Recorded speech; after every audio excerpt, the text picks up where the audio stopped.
Ever since the start of this channel, we have been recapping the Iappa Expo convention down in Orlando. For those of you who do not know, Iappa is a trade show that is dedicated to everything roller coaster, amusement park, FEC, water park, Halloween event, park food, really anything amusement entertainment related. Now in prior years, I would cover everything that happened in Iappa, and that is basically impossible to do because there is so much happening, but I would try my best to hit every major event. Iappa is also a networking convention, so a lot of behind the scenes business takes place that obviously no one has the right to report for. The thing is, even the major events are very targeted and not the thing that you guys are the most interested in.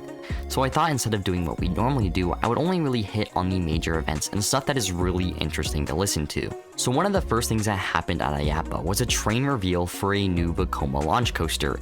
And you may be asking, which one?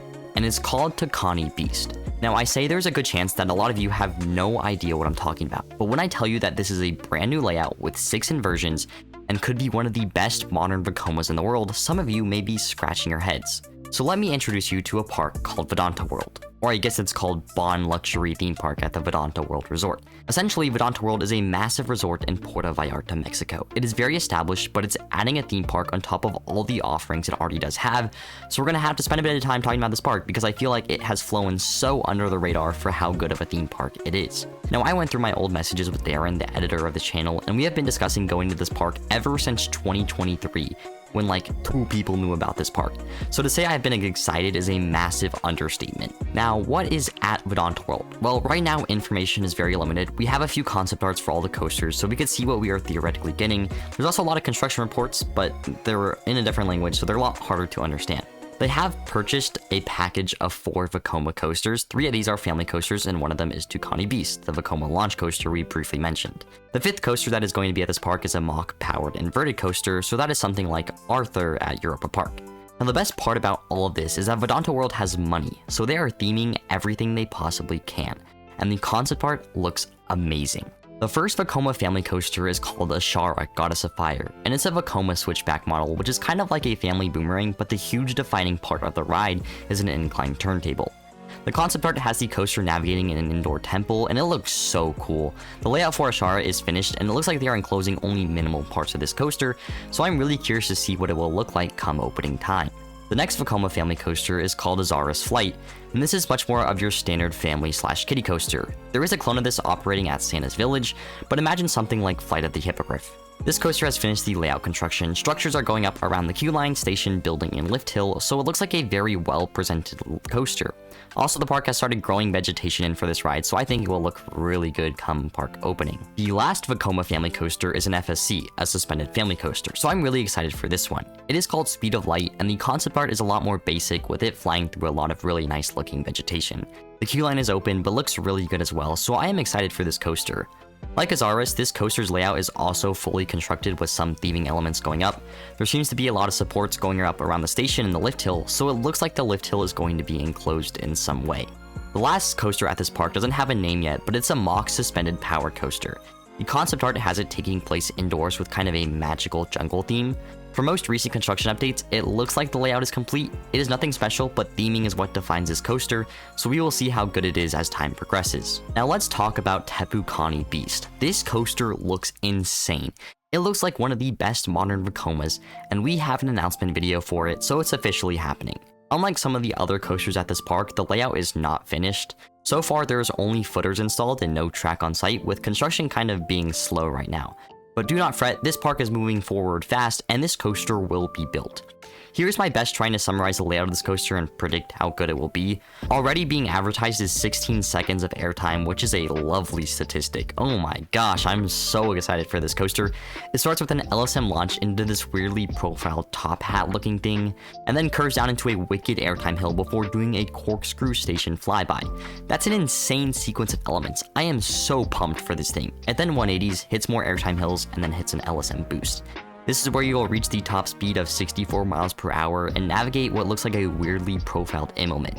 Then you go into an advertised double roll over top hat. I don't know how to explain this element, just look at it for yourself. It's just weirdly profiled, and I think it would provide some great forces. You then hit a giant cutback stall, which looks insane. It's like a Jiro's G-stall built into a turn. Like, what? This is the element that I am most curious to see how it rides because it looks insane. The layout then ends with whippy rolls and crazy looking airtime moments.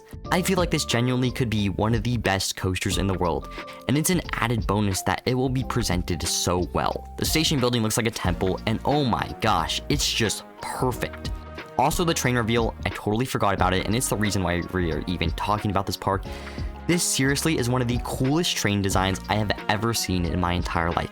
It's crazy. It looks so good. Please get me to this park right now. As soon as this park opens, I am making the trip to Mexico to ride this. I can't remember the last time I have been this excited for a new coaster. I think it may be because the park has theming, and that is not common outside of Universal and Disney, but I am so excited. Like, there's Epic Universe, and then there's this. There's also Six Flags Qiddiya, but that's another story just because of how far away it is. For those of you who are curious, this park costed $1.3 billion to make, so that is actually more money than the advertised cost of Epic Universe. I am not convinced Epic Universe costed $1 billion, but if it did, wow, Universal can manage money and construction well. Bond Luxury Theme Park, which now that I think about it is kind of a mid-name, is set to open late 2025 or early 2026, sources kind of vary. But they started construction 10 years ago, and only now is it going full steam ahead. So I am so excited. I think I might visit like as soon as I possibly can. Now, Vedanta World is not just those 5 coasters. There's still a mystery attraction that may be built. There's a boat ride, a log flume, there's a supposed rapid ride, a lot of stuff that is not advertised and the construction isn't too revealing yet. Plus, all the updates are in Spanish, so I used ChatGPT and translated it and summarized it, so I don't know if I'm getting the most accurate information, but I am looking at the footage and there is some cool stuff being built. Now, the main draw to this park for most normal people is the Cirque du Soleil show. I love theme park shows, and this looks like one of the best ones out there. The theater is stunning. It is a lovely piece of architecture. With that said, the architecture in general in this park is just insane. There is a huge sundial looking building that has a lot of scaffolding around it right now, and it looks really good. I'm so excited to see what it looks like when the scaffolding comes down. So that is a Vedanta World for you. I would say that is one of the most promising theme parks to open up in maybe 2025, but we have Epic Universe. Ignoring the unfortunate demise of King Ka, what a time to be a coaster enthusiast. Or more like, what a time to be a good theme park fan. I got severely sidetracked, so we kind of had to speedrun the Iappa segment of this video. The first thing we will talk about is the Zamperla family coaster announcement. Parc Spiro in France has announced a Naruto-themed Zamperla family coaster.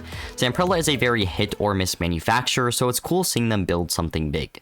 Now, coaster enthusiasts are kind of dogging on this coaster. I mean, yeah, Zamperla advertised some of the elements as airtime hills, and in the renders it kind of just crawls over these hills, but it's a family coaster, and I think it'll be a very enjoyable ride for what it's trying to do. This ride contains a drive tire launch and a backward segment, and therefore a switch track, so it is technically complicated just like a lot of modern day family coasters are getting to be. There's a good collection of theming elements, not a lot that remind me of Naruto, but I am long removed from the franchise, so I don't know if I'm just missing something. Back in high school, I watched like the first 100 episodes of the show, and I can't say I enjoyed it, so that was low-key a waste of time. Though I do like this IP in theme parks. I did a Naruto shooter dark ride at Fuji-Q Highland, and that was very enjoyable. We also got an Alpen Fury train reveal. It is a pretty standard train, but the absence of comfort colors is the biggest W of the decade. The last topic we are going to talk about is the owner of ZDT's Danny Donhauser is looking to retire. I'm not sure what his plans are for the FEC, but he does want to sell Switchback, which is a positive for us enthusiasts because it is better to be relocated than demolished. Gravity Group will be helping with the relocation, and it has a price tag of $3.6 million, which seems really cheap to me, but I guess it is a small coaster that already has been built. I honestly have no idea what park would be interested in this, but I'm happy there's an attempt to keep it alive. So that is a very, very, very rough Iappa recap. I kind of just fanboyed over Vedanta World and glazed over the other topics, but I am so excited for the future of this industry. There is a lot of great things on the horizon, and I just can't wait. That's all for today's video, guys. As always, make sure to like and subscribe. Join the Discord, link in the description. I'll see you in the next one. Have a great rest of your day. Goodbye.